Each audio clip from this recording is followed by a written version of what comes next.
Bom, gente, bom dia, boa tarde, boa noite às pessoas que estão nos assistindo. Meu nome é Marcelo Iqueda, eu sou um crítico de cinema, um pesquisador.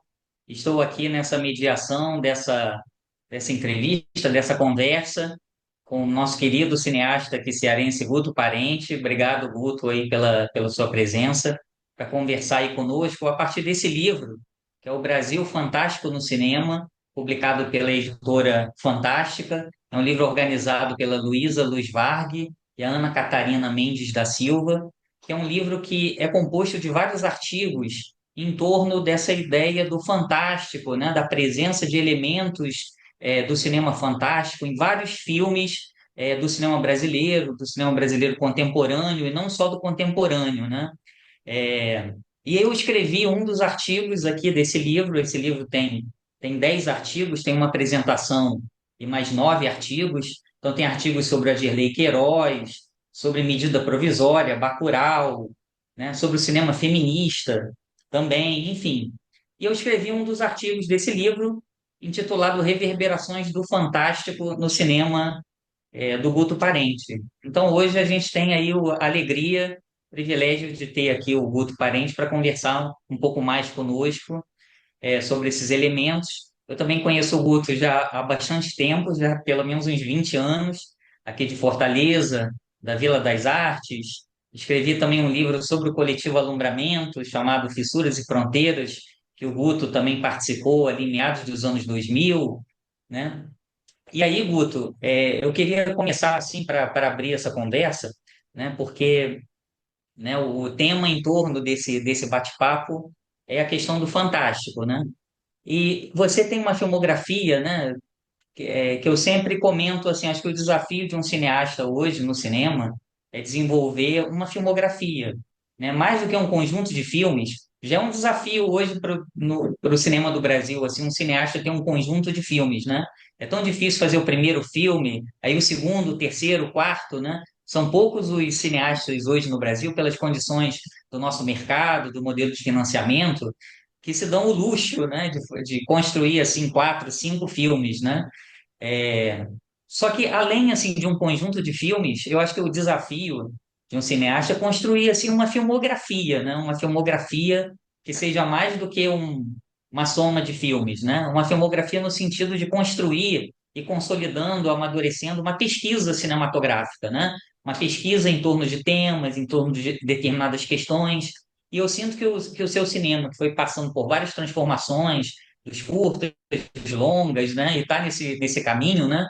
Ele gira muito em torno de uma questão que é muito presente nos seus filmes, é justamente essa ideia assim do fantástico, né? Como os elementos do fantástico, uma certa ambiência do cinema de gênero, né? Em torno desses elementos do fantástico, do insólito, né? Vão habitando, né? Os seus filmes a partir de uma ambiência, a partir de uma busca de uma atmosfera, mais do que uma adesão estrita, né? Aos códigos do cinema de gênero, é mais uma busca, um desejo assim cinematográfico, né? Para uma ambiência, para uma atmosfera. Então, eu começaria te perguntando assim, você concorda assim com esse diagnóstico? Você acha que de fato uma pesquisa cinematográfica sua gira de fato em torno do fantástico? E a partir disso eu te perguntaria assim, quando é que começou? Como é que você teve a consciência de que isso de fato era um elemento, né, forte do seu cinema e que a sua pesquisa cinematográfica girava em torno dessa questão? Eu acho que essa consciência é uma coisa que eu acho que eu venho começando a ter de algum tempo para cá, assim, eu acho que os filmes, as ideias dos filmes, os filmes vão surgindo e se desenvolvendo muito de uma maneira muito orgânica e muito natural, assim, sem uma ideia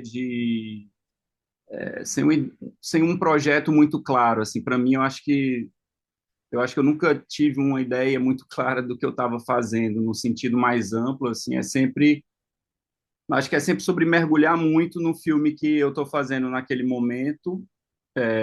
Venho conseguido filmar bastante e acho que isso acontece por conta acho que de uma construção ao longo dos anos de parcerias mesmo que eu tenho que são muito valiosas e que pessoas com quem eu confio criativamente, que estão comigo e que embarcam nessas viagens que eu vou propondo, né? Acho que tem uma questão para mim que vem da minha própria cinefilia.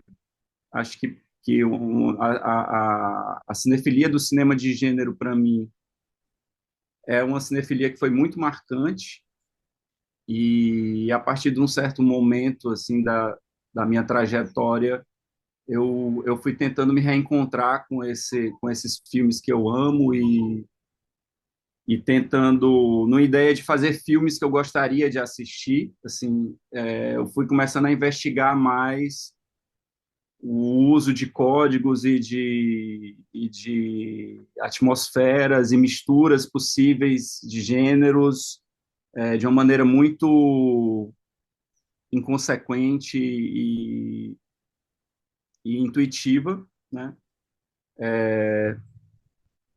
Então, a ideia do o fantástico para mim é uma coisa que está dentro desse campo também do que eu gosto de ler, do que eu gosto de assistir, de sensações que eu acho que filmes e livros me provocam de puxar o tapete. Eu gosto muito dessa sensação de estar diante de algo que eu não consigo compreender a priori, de algo que me lança para um mistério, um cinema de mistério. Eu acho que costuma ser o cinema que mais me inspira.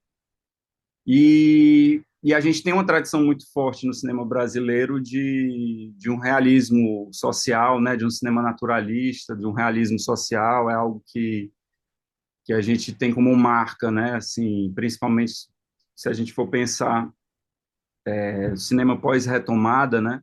Acho que antes o cinema brasileiro, eu tenho a impressão de que brincava mais em outros terrenos e a partir de um determinado momento criou-se uma certa hegemonia de um cinema do realismo social. Acho que tem também uma expectativa muito grande de fora mesmo do que é que se quer consumir do cinema latino-americano, né, de um modo geral até. E eu acho que algumas experiências de cinema de gênero que começaram a surgir ao longo das últimas décadas, eu acho que foram apontando para novas possibilidades. E hoje eu acho que a gente tem uma cinematografia que está se tornando cada vez mais consolidada, eu acho, no cinema de gênero brasileiro, cinema fantástico brasileiro. E eu acho que a partir dessas leituras sobre essas leituras que críticos ou professores vão fazendo dessas obras, né, desses meus filmes em conjunto, eu acho que eu vou entendendo também a minha própria obsessão, os meus desejos, né, porque eu acho que é uma coisa que no processo de criação artística,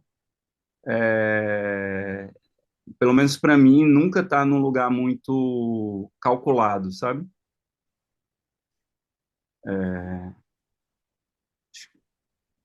Acho que é isso. É, Guto, é interessante, acho interessante você falar que não é de fato um projeto, né? É um filme vai puxando o outro e de forma, né? Você vai seguindo um certo caminho de uma forma até, né, intuitiva, mais do que um projeto calculado em torno dessa questão do fantástico, né? Mas ao mesmo tempo a gente pensando assim, isso é muito comum assim em toda a sua trajetória desde os curtas, né? Eu estava pensando, por exemplo, eu estava revendo aqui a sua filmografia e vi assim, desde o Espumioso, né? Então, dos primeiros curtas aí que você realizou, ainda na Vila das Artes, né? Junto com Tiziano Monteiro, ali no Espumioso, já tinha esse elemento ali. Também era um curta que se passava assim numa casa, né?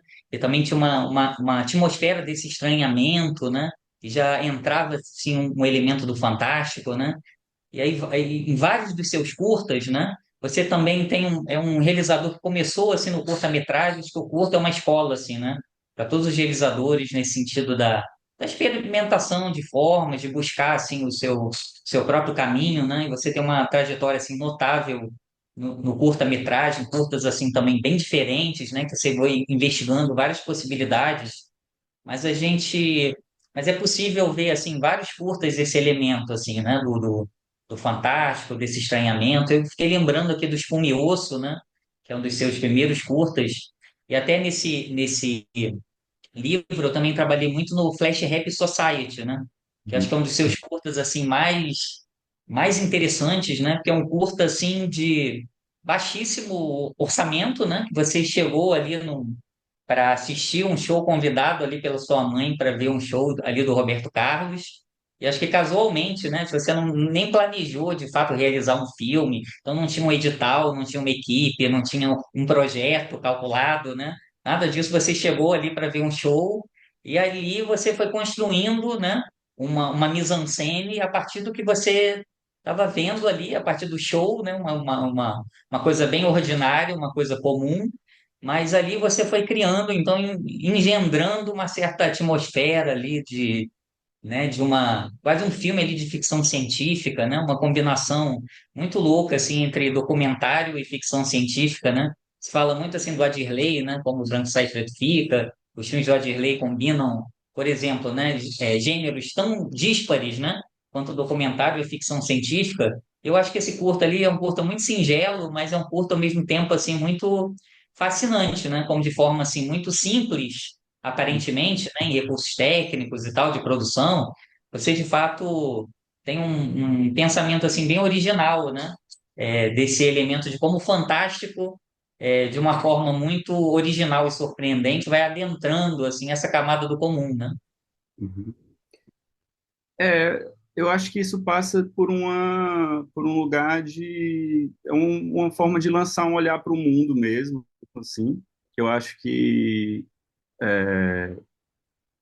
o cinema para mim é muito sobre isso, assim, sobre um lugar onde que me permite olhar para as coisas e para o mundo a partir de perspectivas diferentes e exercício de alteridade, né, de você se deslocar.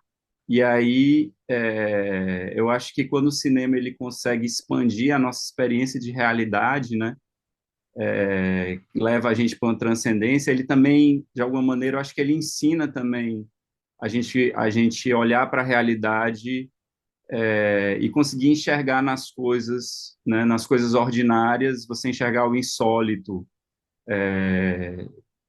numa, sabe, encontrar o mistério em coisas banais e eu acho que isso é algo que é uma grande força da arte, né? Não só do cinema, né? Da arte de um modo geral, que é como a gente se instaura, como a gente se relaciona com o mundo e com as coisas que estão ao nosso redor. E acho esse exemplo interessante do flash rap, porque é exatamente é muito claro esse lugar de um processo muito intuitivo e não programado, né?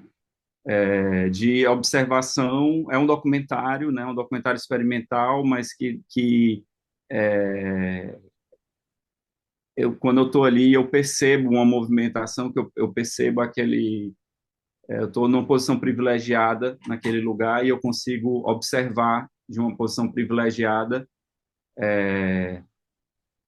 o comportamento das pessoas naquele ambiente e aquilo me provoca um fascínio que faz com que eu queira filmar, né?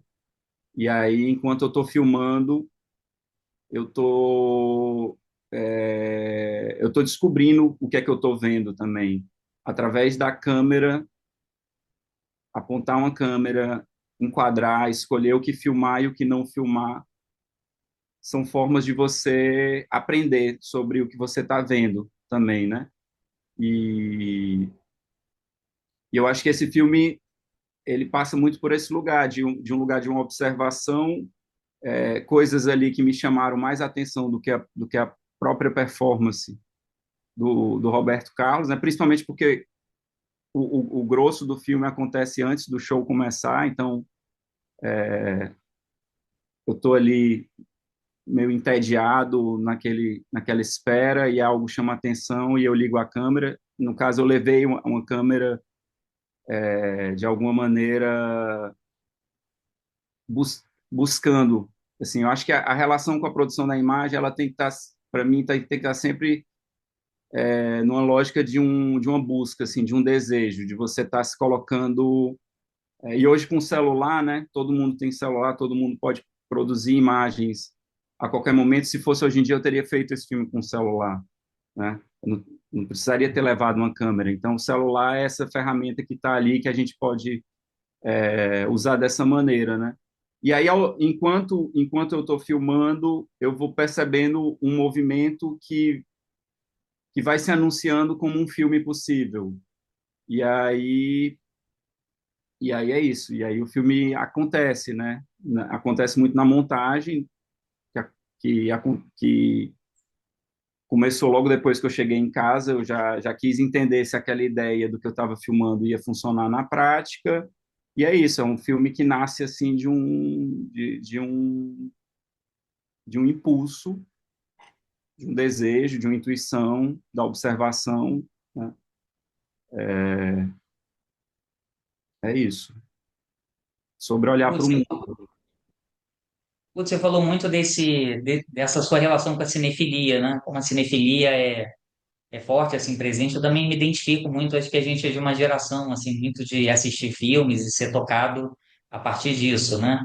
E eu entendo, então, que parte, assim, do seu impulso da criação e tal vem do diálogo com alguns filmes, com esse universo e tal da cinefilia que você vem assistindo aí ao longo do tempo. Você poderia falar um pouco mais disso, assim, que referências ou que filmes, assim, desse ambiente do fantástico mais te despertam, assim, até hoje, né? Filmes que você já viu pela primeira vez há muitos anos atrás, mas que até hoje, décadas depois, ainda reverberam em você, que te estimulam, de certa forma, no seu ambiente de criação? Cara, tem uns filmes que eu carrego comigo, assim, que eu vejo quase todo ano. Sim, eu gosto muito de rever filmes, né? Inclusive, curiosamente, ontem eu revi Magnolia, do Paul Thomas Anderson, que é um filme de 1999, que eu lembro de ter assistido com meu pai, e eu lembro que é um filme que me deixou muito impactado, né? Um filme que tem uma cena em que chove sapos, né? E a sensação de ver uma cena em que chove sapos, é 99, então eu tinha 16 anos, né? E né, essa sensação de você se ver diante de algo que a razão não explica, eu acho que isso é um dos maiores prazeres que eu tenho descobrindo filmes, né? E eu acho que eu senti, por exemplo, quando eu descobri a filmografia do Buñuel, foi um momento assim muito marcante, muito forte, né? Eu acho que David Lynch é um cara, também é um cinema que para mim foi muito impactante, que são filmes que eu vejo e revejo até hoje. Eu lembro de sempre gostar muito de uma sensação de não entender. Quando eu via um filme que eu não entendia, isso de alguma maneira me instigava assim em algum lugar, que é uma coisa normalmente as pessoas rejeitam o que não entendem, né? Sim, tem muito isso de não gosto desse filme porque eu não entendi nada. Eu acho que para mim o não entender um filme era algo que me fazia querer revê-lo e era para mim é desafiador. Eu acho que é o cinema no lugar de desafio também. Eu lembro do Cidade dos Sonhos, né? O Mulholland Drive, do Lynch, que depois de terminar de assistir, eu lembro que eu assisti com o Pedrinho, a gente terminou de assistir e na mesma, logo depois, ele conversou rapidamente, já rebobinou a fita e assistiu de novo, né? Olha que você citou dois filmes longos, assim, né? Magnolia e Cidade dos Sonhos são filmes aí de 3 horas, né? Quase 3 horas. São filmes longos, né? É, o, o Pulp Fiction do Tarantino é um filme também que me impactou muito. Então, eu acho que é uma coisa que parte também de um, de um gosto pessoal, de um interesse pessoal, da minha personalidade, de como eu me relaciono com as coisas. E isso reverbera também, acaba reverberando também no que me interessa filmar, né? Eu acho que é isso. A gente tem as nossas referências, né, que a gente carrega e, e quando a gente vai produzir uma obra, eu acho que o desejo, o ideal, né, a projeção máxima é conseguir provocar em alguém aquilo que aquela obra provocou em você, sabe? Ou provoca até hoje, quando você revê ela várias vezes e ela parece que é sempre um filme novo. Tem filmes que você pode realmente assistir constantemente, e aquele filme sempre vai lhe trazer uma experiência nova, uma nova descoberta, um, um reposicionamento, até porque a gente está se transformando o tempo todo, né? Então, assim, o Guto que assistiu ontem o Magnolia é totalmente diferente daquele que viu que reviu há 3 anos atrás ou que viu na época do filme. E eu acho que isso também vai fazendo com que a gente aprenda sobre nós mesmos também, né? Você vai se colocando em perspectiva, você vai crescendo junto com os filmes, né? E isso é o que acho que é uma das coisas que eu mais amo no cinema, assim, é poder crescer junto com esses filmes, né? E também com filmes novos que são lançados e que são surpreendentes, né? Por exemplo, um cinema como o cinema do Jordan Peele, eu acho que é um cinema muito instigante, sabe? Eu acho que é um cara que chega trazendo uma coisa que dá aquela sensação de frescor, né? Que eu acho que é sempre muito sobre, né? Partindo de uma ideia de que nada é original, né? De que de fato tudo está sempre é tudo sobre reciclagem, né? É tudo sobre recombinar elementos e a partir daí provocar uma sensação de frescor, né, de novidade, um impacto. Eu acho que essa investigação é o grande barato. Assim. Uhum. Eu ia te perguntar justamente isso que você falou do Jordan Peele, né? Se como está a sua, assim, sua relação com a cinefilia mais recentemente, né? Porque é sempre também um grande desafio. Eu vejo assim por mim, assim, da gente continuar esse espírito assim de ver filmes, né? De se atualizar, de se conectar com o que está acontecendo hoje, né? E aí eu te pergunto assim, como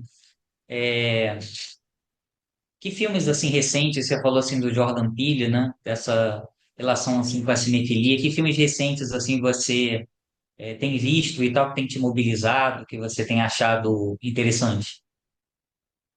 Cara, eu gosto muito eu gosto muito dos irmãos Safdie, então também são cineastas que eu gosto de acompanhar. Eu acho que Cronenberg é sempre um cara que sempre me interessa muito. Deixa eu pensar aqui. Tenho visto umas séries também legais, que eu acho que Atlanta é uma série que eu acho que, não sei se tu já viu, se tu acompanha, mas assim, Atlanta é uma série que para mim acho bem inventiva, assim, bem instigante. Tem uma outra série também muito legal, The Cursing. Você tem vontade também de dirigir séries? Você tem projetos assim de séries também? Não, por enquanto não. Não tenho nenhum projeto e também não sei, não sinto tanto esse desejo, não. Uhum. O Porque o formato cinema, né? Eu também, cara, você sabe, eu sou de uma geração assim muito do cinema, né? Mas agora o audiovisual, como você citou, essas séries, né? Tem as plataformas de streaming, né? as séries, o universo assim da dramaturgia seriada, né? Cada vez também oferece outras assim possibilidades, né? Eu confesso assim que eu conheço pouco. Eu achei Uhum, interessante perguntar isso, né? Porque o teu trabalho é muito do cinema, né? Da tela do cinema, desse universo da cinefilia, né? Que também é um universo bem do cinema, né? uhum. Mas aí, por enquanto, você não tem assim projetos em termos de séries, ou de plataformas. Ainda é essa aposta pelo velho, digamos assim, pelo velho e sempre cinema. Cara, acho que sim. Não, não me sinto, por enquanto, assim, não é uma coisa que eu acho que eu, né, Não não é uma descarta, né? questão, não é uma questão de uma rejeição, uma questão, assim, é só porque as ideias que eu tenho tido, os projetos que eu tenho desenvolvido vão muito no lugar ainda de uma pesquisa do formato de filme mesmo, assim, uma construção dentro de uma proposta de experiência, assim, não tão longa. Então, não tenho tanto isso, assim. Acho que tem um lugar, assim, de... É isso, no, na família cinematográfica que eu construí, que eu vivo, né, assim, junto com a Tice, com a Thaís, com o Breno, com o Luquinhas, meus parceiros, assim, da Tardo, a gente... é, eu acho muito bom a independência, essa liberdade para conseguir, para fazer, para experimentar, para estar buscando um cinema assim num lugar menos comprometido com uma expectativa que a partir do momento em que você trabalha para uma plataforma, por exemplo, né, ela já existe. É um outro tipo de negociação, outro tipo de processo. Eu tenho vários colegas, amigos que estão fazendo isso. Na nossa geração tem muitos cineastas que já estão se encontrando nesse lugar, mas eu não sei, não, talvez quando eu tiver com 60, 70 anos eu queira Aí já experimentar vai ser outra coisa, não sabe se lá o que vai ser o audiovisual, né? Quando a gente tiver 60, 70 anos, que as mudanças em inteligência artificial é uma coisa assim tão louca, né? é, é isso. Ô, Guto, eu queria a partir disso, cara, pegar uma ideia sua. Eu li uma vez uma entrevista que você fez com o Emerson Maranhão, aquele livro dele, Cinema Falado, e você falou que teve um momento assim na sua trajetória, né, que você também começou a estudar dramaturgia, começou porque, né, você começou a realizar os curtas e dentro dessa ideia do alumbramento, né, que era um coletivo muito livre de realização livre de filmes assim mais experimentais e de ambiências, mas em um determinado momento você também começou a estudar roteiro, começou a estudar dramaturgia e sentiu também a necessidade de ir transitando a sua filmografia para formatos assim também narrativos, de desenvolvimento de personagens, né? Acho que seu cinema até hoje ele é muito baseado assim nessa potência cinematográfica, nessas ambiências, né? Acho que o Estranho Caminho mostra isso de forma muito clara, mas também acho que nos seus últimos filmes você vem, sem dúvida, assim, avançando nessa ideia de compor narrativas, né, e personagens, né? Personagens mais construídos, né? Inclusive no Estranho Caminho, uma relação entre pai e filho, né? Como é que você vê também sabe, esse elemento desse cinema de ambiências, né? Desse espírito que acho que vem desde lá dos seus curtas e tal, mas ao mesmo tempo, se você concorda com isso, se isso continua sendo uma preocupação sua, né? Essa ideia assim de uma certa comunicação com o público, né? E a partir de narrativas, claro, outras narrativas também narrativas, né? Que não são aquela narrativa clássica, estrita, né? Mas que são filmes que buscam também essa estrutura narrativa e de composição de personagens. Como é que você vem trabalhando isso dentro do seu universo, dentro da sua pesquisa cinematográfica? Eu acho que tem um processo para mim que eu acho que foi de começar a sentir um prazer mesmo de escrever roteiro. Eu acho que a, acho que a grande parte dos meus filmes, acho que ainda dá para dizer que a maioria deles surge de uma energia, de uma urgência de realização e de um desejo muito grande de criar imagens e de pensar mise-en-scène, de pensar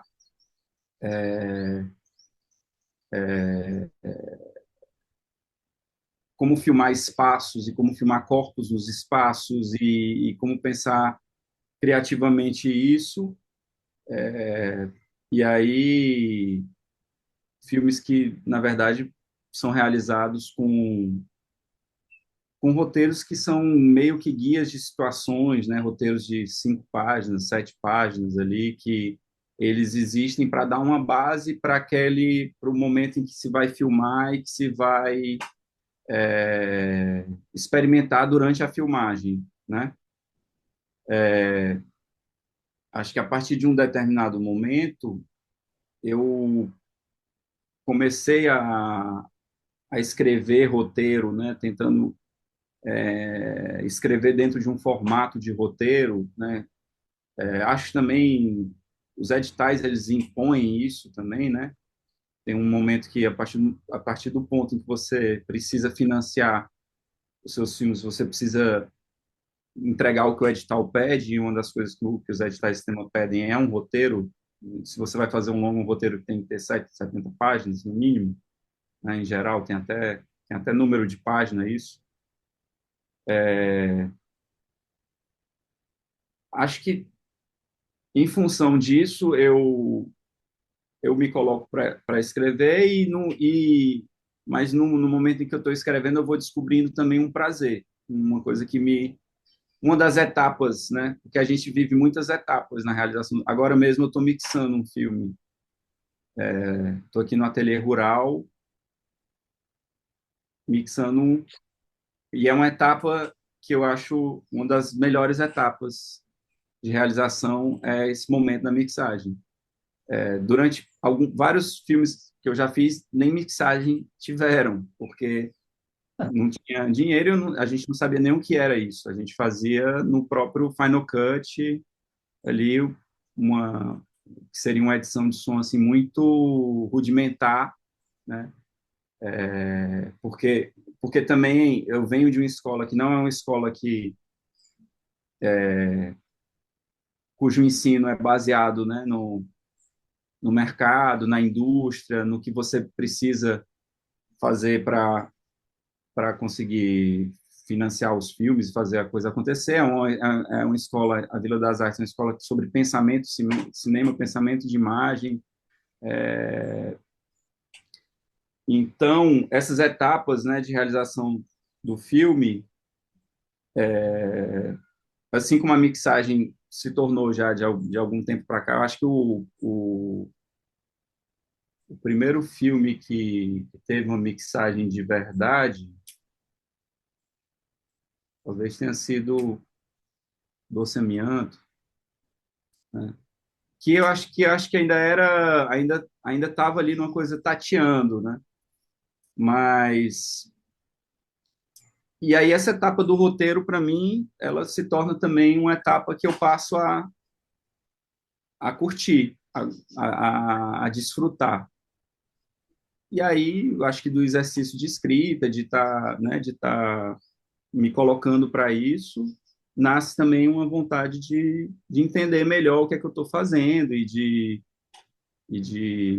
olhar para assistir alguns filmes que eu nunca assisti pensando na história, pensando no personagem, eu assistia com um foco muito mais na mise-en-scène, na decupagem, em várias outras coisas, eu passo também a exercitar um olhar para esse lugar da narrativa, da construção de personagem, né?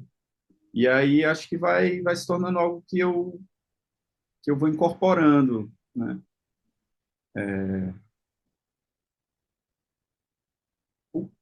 nessa relação com o público, que eu acho que tu comentou alguma coisa, né, nesse sentido, é uma coisa que facilita, né? A motivação, não é uma questão de a questão primordial não é essa, mas é uma coisa que a gente sabe que existe uma tendência natural do público que consome audiovisual de estar buscando história, de estar buscando, né, uma relação, seja de identificação, seja de empatia, alguma coisa, uma relação com personagens, né? Então, acho que é isso. Guto, eu queria que você falasse um pouco mais, assim, como é o seu trabalho, assim, de direção, assim, no set, né? Você é um diretor que já chega, assim, no set com as cenas decupadas, tem um trabalho de decupagem e tal, prévio, de preparação prévia, ou você acha melhor, assim, encontrar determinadas soluções, né, de decupagem, de mise-en-scène, no próprio calor do set, no próprio momento e tal da filmagem? Não, para mim é muito importante chegar no set com o filme todo decupado, já tendo alguns tratamentos de decupagem, o máximo possível, assim, conversados com quem está comigo fotografando, conversados com a Tice, que é uma produtora criativa parceira de invenções. Eu acho que na escrita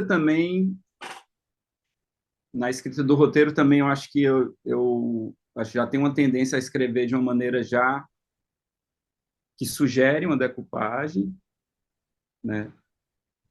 Porque quando eu estou escrevendo, normalmente eu estou escrevendo algo que eu estou vendo na minha cabeça, uma projeção, e aí uma projeção que é mais abstrata, assim, mais disforme, né? Porque ainda não tem a locação, ainda não tem o elenco definido, mas às vezes quando eu escrevo pensando um determinado ator ou atriz, de alguma maneira eu tento visualizar e tento já na escrita apontar para esse lugar.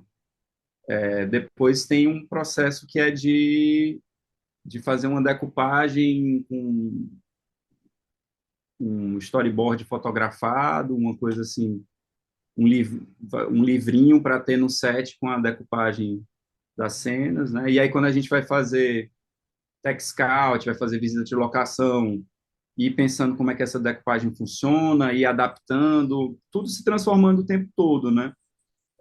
Eu acho que para mim, isso de chegar nas filmagens com esse pensamento já pré-estabelecido é uma forma, inclusive, de conseguir lidar melhor com o acaso e com os imprevistos que em todo set vão ter.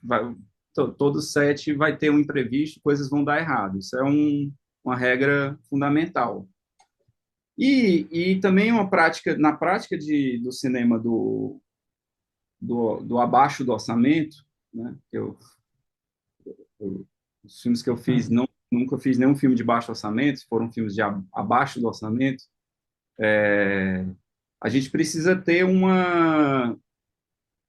entendimento muito claro das coisas na hora de realizar, porque o tempo é curto, né? A gente trabalha ali 4 semanas e normalmente na elaboração do plano de filmagem já é preciso tomar decisão de coisas já vão sair, vão ter que ser adaptadas, 3 cenas que viram uma, 2 personagens que viram um, coisas que você já vai prevendo se vai ter perna ou não para realizar e tentando de uma maneira criativa, né, encontrar soluções. E eu acho que essas limitações elas são muito boas também em vários aspectos, né? Sem fazer apologia à precariedade, longe disso, mas trabalhar com limitações é uma forma de ter que pensar criativamente a realização de um filme, né? E aí eu acho que essa ideia de chegar ensaio também, eu gosto de ensaiar muito as cenas antes de filmar. A pré-produção tem um tempo muito longo reservado para ensaio, ensaios onde onde a gente abre para improviso, por exemplo, né, vai ensaiar uma cena, a gente ensaia a cena como está prevista no roteiro, mas a gente improvisa a cena e abre para uma outra possibilidade. A partir disso, eu levo para o roteiro coisas que o improviso vai trazendo, para o roteiro também não ficar muito engessado. E é isso. E na hora também, obviamente, as coisas vão mudando e eu tento ter essa atenção, assim, tá sempre muito ligado para perceber coisas que podem ser incorporadas, né? E coisas que vão mudando naturalmente, assim. Mas, assim, ir para não decupar, chegar na locação com o elenco para escolher como filmar, nas condições que eu estou acostumado a trabalhar, não são uma possibilidade para mim. Eu surtaria. Aham. Bom, Guto, a gente tem mais uns 10 minutinhos. Eu queria voltar então para os filmes, né? E dessa ambiência do fantástico nos filmes. Você falou aqui do Doce Amianto. Acho que o Doce Amianto é um filme assim marcante na sua aí, trajetória, né? Co-dirigido com o Irá. E é um filme que na época, acho que foi 2013, né? Quando esse filme ficou pronto, realmente era um filme assim muito estranho dentro do cinema brasileiro daquele momento. Como você falou muito bem, o cinema brasileiro nesse período da retomada, pós-retomada sempre teve uma pegada assim desse realismo social muito forte, né? E o Dulce Amianto tem essa ambiência que acho que até hoje é difícil um pouco de nominar, uma ambiência assim meio queer, meio kitsch, né? E essa parceria também com o Irá, né, que é um artista assim muito sui generis, né, do campo da música, da literatura, né, essa parceria entre vocês dois, é um filme que o Fantástico entra de uma forma muito clara, né, num tom, ele tem um tom visual também, né, de cores, de atmosferas muito singular, né? Como é que foi essa ideia do Doce Amianto? Como é que você fala um pouquinho aí do filme, como é que vocês desenvolveram essa ideia do Fantástico dentro desse filme? O filme ele nasce de um poema do Irá, né, que chama Doce Amianto. Então, o Irá escreveu um roteiro a partir desse poema.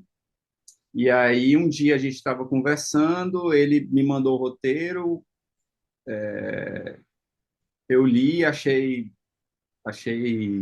sensacional, assim, achei encantador. E a gente começou a conversar sobre fazer o filme, né, juntos. Eu trouxe também um, uma história que virou a história da Blanche, da personagem, né, que é uma história baseada num conto do Bukowski, que até participou do edital. Acho que tu estava na banca, inclusive, né? Ah, sim, você lembra disso? Da Sepultura, né? Que era aquele conto dentro do É, filme, né? Do a homem de gente. bolinhas verdes, É, vermelhas. é, é. E aí a gente meio que fez o filme com o orçamento do curta, né? E é isso. Acho que é um filme que já parte de um. Como ele vem da poesia, né? Ele já vem livre de qualquer amarra com realismo, assim. Já vem muito delirante, já desde o início. E não sei, acho que a gente teve uma sintonia muito massa. A Tice produziu o filme, foi o primeiro filme o primeiro longa que ela produziu, né? A gente, inclusive, para a gente é um primeiro longa da Tardo também, né? Apesar, na época eu era da Alumbramento, mas assim, a Tardo já estava sendo gestada, já estava sendo fundada, então para a gente é um primeiro longa Tardo Filmes também. E, e é isso. Tem uma coisa que eu acho que há uma certa ignorância de como, de como o circuito de festivais ou como o mercado opera, uma certa ignorância disso tudo, assim, que, que eu olho para trás assim e que eu acho que era algo que trazia muita liberdade para os filmes, assim, permitiu algumas imersões, algumas alguns absurdos assim que eu não sei assim se eu fosse um jovem com um entendimento maior, com um desejo de inserção, talvez eu tivesse me podado e talvez eu não tivesse feito, né? Assim, me colocando na perspectiva que eu não é uma hipótese que eu não tenho como como averiguar, como comprovar, porque tem outros fatores, né? Tem uma questão de personalidade, tem outras coisas, mas assim, eu acho que tem um lugar que a gente, quando está fazendo um filme, que é muito inconsequente, sabe? É um lugar realmente de não ter nenhum tipo de expectativa de que determinado público goste, de que determinado circuito aprove, né? O filme teve uma estreia em Tiradentes, que foi muito surpreendente. Eu não achava que o filme ia ter a recepção que ele teve, assim, para mim não era nada previsível, nem ninguém, na verdade. E eu acho que é porque acaba que o filme, dentro dessa loucura, ele consegue ter o fator autenticidade, que é uma coisa que faz muita diferença, eu acho, assim. E a autenticidade, ela muitas vezes ela é acidental. Eu acho que o lugar da autenticidade, a autenticidade, eu acho que ela brota do nível de imprevisibilidade que você se coloca ali quando está fazendo alguma coisa, assim. Então, fico feliz de ver agora o filme estar no MUBI, né? Até, até revi no MUBI agora, depois de muitos anos que eu não tinha visto o filme. Foi muito divertido, foi massa, assim, foi... Achei o filme bonito, achei o filme forte, assim, gostei de ter visto. Espero Você vê que... nesse momento que o Salomé acaba de ganhar o Festival de Brasília, né, do André Antônio, e você falando dessa imprevisibilidade, né, dessa até espécie de ingenuidade positiva, né, desse não cálculo e tal, que eu fico com a impressão que hoje, 10 anos depois, o circuito de festivais e tal, tá tudo muito mais pragmático, né, as pessoas têm posições a defender, projetos, né, eu fico relembrando aquela época, eu acho que tinha uma ingenuidade que era saudável nesse sentido, que testava até esses limites e tal. Eu fico lembrando do Estrada para Ítaca, né? O Ítaca, eu acho que é outro filme que também ninguém esperava, né? A repercussão que teve na Mostra de Tiradentes. É um filme singelo, né? De certa forma, mas é um filme que teve uma reverberação muito forte, espontânea, né? Uma reverberação espontânea que eu acho que vai muito nessa geração, né, Guto? Que você faz parte do alumbramento. Era um momento, assim, também do cinema brasileiro de muitas surpresas espontâneas, né? Um momento ali, um caldeirão ali espontâneo. Mas acho que também ninguém esperava, né? A repercussão que o Ítaca teve naquele ano de 2010 ali em Tiradentes, né? é, esse momento que foi esse momento de transição tecnológica, né, também, assim, do vídeo, o vídeo chegando num lugar também de projeção, né, equiparada ao cinema de 35, ao cinema da grana. Então você tinha nos festivais, você estava vendo filmes que compartilhando a mesma tela, um filme feito em 35 caríssimo, com um filme feito com a câmera 3 CCD ali e tal. E é um momento interessante assim do cinema brasileiro, de uma sensação de que tudo era possível. Lembro inclusive em Tiradentes, depois da sessão do Ítaca, alguns jovens mineiros que vieram conversar com a gente, muito encantados com o filme ali, que estavam começando a fazer seus curtas, né? Gabriel Martins, o Maurílio Martins, André Novaes, que hoje são dos cineastas mais importantes do cinema brasileiro, né? Estão consolidados já, eu acho, nesse lugar, assim. E eu acho que uma coisa que eu lembro que era um... Sempre a gente conversava, eu, Luiz, Ricardo, Pedrinho, assim, sobre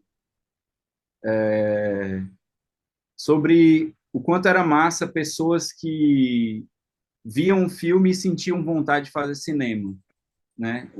Esse lugar que o cinema pode ter, de, de ser convidativo, de ser vamos lá, vamos fazer também, estamos aqui, a gente consegue, a gente lida com, a gente faz com o que a gente tem, a gente que eu acho que às vezes assim, pensando, eu acho que se a pessoa que está começando a fazer cinema, um jovem, ele ele ele é habituado a consumir só grandes produções, né? Só filme de super-herói enorme, só filme americano de R$ 1 bilhão, né? Pensar que um filme pode custar R$ 1 bilhão, né? Acho que aquele Duna, né? R$ 1 bilhão, um filme, né? Eu acho que são produções que elas dizem o tempo todo para você que isso aqui não é para você. Isso aqui, ou então para você fazer isso aqui, você vai ter que atravessar um inferno meritocrático, né, para conseguir um dia fazer um filme. Então, assim, se a perspectiva é de que isso é o cinema, só isso é o cinema, você esteriliza o, o terreno, assim, você não fertiliza, né? E o cinema brasileiro, eu acho que é o lugar onde as pessoas podem sentir uma proximidade, é um lugar onde você sente ali que você também pode desenvolver sua ideia, fazer seu filme, né? Não sei, enfim, falando também muito especificamente sobre esse tipo de produção, né? Esses filmes que estavam rolando ali naquela época. Hoje eu acho que eu sinto que já existe uma lógica de profissionalização que as exigências são muito maiores, assim. E o lugar do risco ele se torna menor também. Pois é, você sabe que eu, assim, também venho me dedicando recentemente a contar essa história dessa geração, porque você viu, eu dou aula e tal para os alunos. Muitos alunos, naturalmente, não conhecem Estrada para Ítaca, não conhecem esses filmes, né? Porque o cinema brasileiro, ele tem memória curta, né? As gerações vão se sucedendo, os filmes vão se sucedendo. Eu agora estava em Brasília, né, e vi o Sussuarana, né? Um filme do Sérgio Borges e da Clarissa Campolina, fotografado pelo Ivo Lopes Araújo, montado pelo Luiz Frete, e estava conversando com as pessoas. Olha, esse filme é um percurso de muitos anos. O Serginho ganhou o Festival de Tiradentes em 2010 com o Céu sobre os Ombros. A Uhum. Clarissa e o Elvésio fizeram um curta Trecho, que ganhou o Festival de Brasília em 2007. Essa parceria Minas e Ceará já vem assim de muito tempo.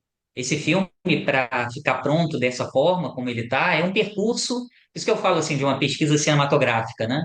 É um percurso assim de muitos anos, né? Um amadurecimento.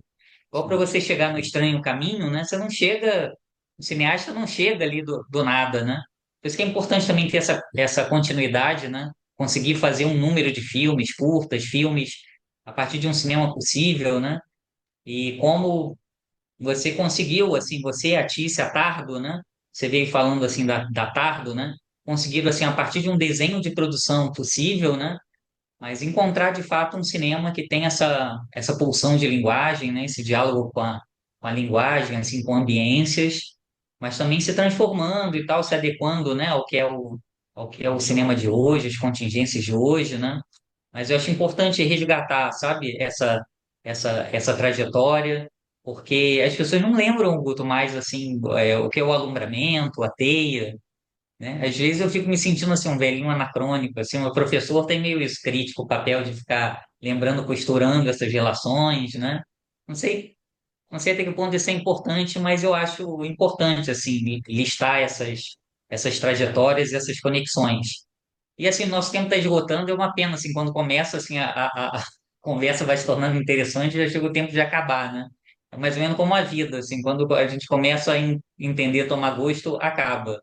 Mas eu queria que você comentasse um pouco sobre isso e para encerrar, como nesse livro, no artigo que eu escrevi, eu também falo da misteriosa morte de Pérola, queria só Uhum. você encerrasse nesse momento final. Você falou aí da Tardo, Doce Amianto, né? É um filme também sobre a formação da Tardo. Eu acho que se o Doce Amianto é a formação da Tardo, a misteriosa morte de Pérola é a Tardo para valer ali, né? Um filme você e a Tice filmado assim no exílio, né? Filmado assim no exterior, no momento que vocês estavam fora. E é um filme muito curioso como vocês dois, né? A partir dessa suposta solidão dentro dessa casa. A casa também é um universo muito forte nos seus filmes, né? Em vários dos seus filmes, desde o Ezequiel, o Pérola e até mesmo no, no, no Estranho Encontro, né? No nesse filme recente, seu A Casa, né? É também muito forte a pandemia, a casa, né? E A Misteriosa Morte de Pérola é um filme que o Fantástico está ali presente o tempo inteiro nessas ambiências, não é um filme gore, igual o Clube dos Canibais, né? Que já vai para um outro lado. É um filme de sutilezas, né? Um filme que que essa ideia do fantástico vai entrando de uma forma muito também delicada, né? Nesses silêncios, nesses esvaziamentos desse espaço, né? Enfim, são esses elementos para a gente, infelizmente, já estamos encaminhando aí meio para o final aí da nossa conversa. Obrigado aí, Guto. Massa. É, eu acho que o Pérola é um filme que a gente, quando a gente chegou no apartamento, foi um apartamento que a gente morou, né? Assim, a gente tinha morado, chegou lá e morou num lugar provisório, e depois encontrou esse apartamento. Assim que a gente entrou no apartamento, a gente sentiu assim uma força, uma energia ali muito cinematográfica e muito fantasmagórica também, assim. A gente ficava brincando muito de que a gente tinha uma equipe de fantasmas ali com a gente também, de alguma maneira, assim. E aí vem também uma questão do que é que a gente quer ver quando a gente aponta uma câmera para um lugar, né? Assim, entendendo entendendo também um lado místico e metafísico da experiência cinematográfica, da realização cinematográfica, como filmar um espaço para além da realidade concreta que ele oferece ali, né? Como a gente conseguir, através da câmera, ver o que não é visível, escutar o que não é audível, né? E o filme, eu acho que é uma investigação sobre isso, né? Que na própria história do filme a gente trata com aquela segunda parte, aquele personagem que vai ao espaço para tentar encontrar com a pérola e tentar encontrá-la no invisível, né? Através da câmera. Então acho que é um filme talvez é um filme onde a gente se lança realmente assim de cabeça nessa onde a gente abraça o mistério assim sem medo e eu acho que ele foi muito transformador e eu acho que ele influenciou muitos outros os filmes seguintes todos foram muito influenciados pelo Pérola, né? E é isso. E para concluir, eu acho que é isso. Quero continuar investigando e buscando através do cinema aprender e se reposicionar no mundo e aprender a olhar sempre com um novo olhar para as coisas. Acho que essa é a grande força que o cinema tem para mim. Bom, é isso. Então, obrigado aí ao Guto, parente. Recomendo aí os debates seguintes a partir desse livro, Brasil Fantástico no Cinema. Queria agradecer também a Luísa Luiz Varg pela coordenação desse livro, desses encontros. E então, obrigado, Guto, obrigado, Luísa, e até a próxima. É massa. Tchau, Obrigada a Luísa. Tchau. vocês. Tchau, gente. Um abraço grande. Adorei. Abraço. Tchau. Tchau, tchau. Foi ótimo, Guto.